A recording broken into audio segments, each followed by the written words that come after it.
Hi there, I'm Dominica, the Director of Development and Communications for RAMS. And I'm here with Jayvon, who is the CEO of RAMS, and will be talking to us a little bit about Juneteenth.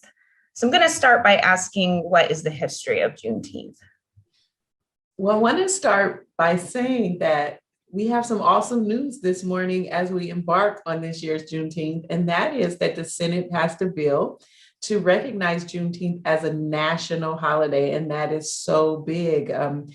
There's been a lot of advocacy around making this day a holiday. It's been a holiday in Texas since 1980, a state holiday. So this is good news, and I wanted to start with that. The history of Juneteenth. So it's all connected to the Civil War and the freeing, or quote, freeing of the enslaved people. In 1863, there was the Emancipation Proclamation when the Civil War was, quote, won, and I want to say quote, but the Confederacy hadn't fallen yet. And so some of those strongholds in the Confederacy did not notify the enslaved people that they had been freed. And this is particularly true in the area of Galveston, Texas. So it took 2 years for the Union soldiers to make it to Galveston, and that was after the Confederacy, after General Lee, he threw the, the white flag down and surrendered. And so they finally made it 2.5 years later, and they notified the enslaved people that they had indeed been freed. And so Juneteenth is a celebration of that freedom. Awesome. And so why do you think Juneteenth is important, and just kind of the general significance of it, especially given the fact of the recent decision to make it a federal holiday? Right. So it's important that Black people be able to celebrate their history.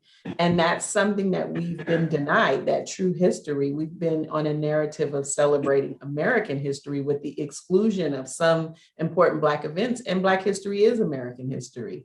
So, we celebrate the 4th of July, but in truth, we weren't free during, when the 4th of July was created. So when we look at Juneteenth, that is a day that signifies the freedom of enslaved people in the United States. It's a source of pride. It's a source of legitimacy. It's a source of community. So we celebrate for all of those reasons. But the most important reason is that our ancestors were freed.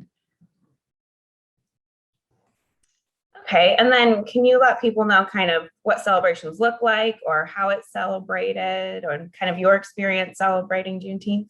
So celebrations look different depending on where you are. When I grew up, I grew up as a young person until around 11. I was in the Fillmore district in San Francisco, and I remember really big Juneteenths on Fillmore Street, the Black Cowboys, kind of like festival, like a festival. But then other places will have education or dance.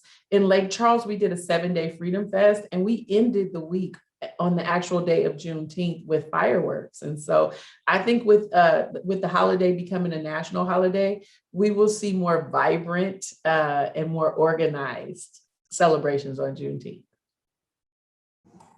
Thank you. And is there anything else you wanted to add? No, I just want to wish everyone a happy Juneteenth, and I'm super excited about this year's news. Thank you for the opportunity. Yeah, awesome. Well, thank you, Jayvon, and thank you everyone for joining us. Be sure to check in to see what Juneteenth events you can participate in, both virtually or in person in your area.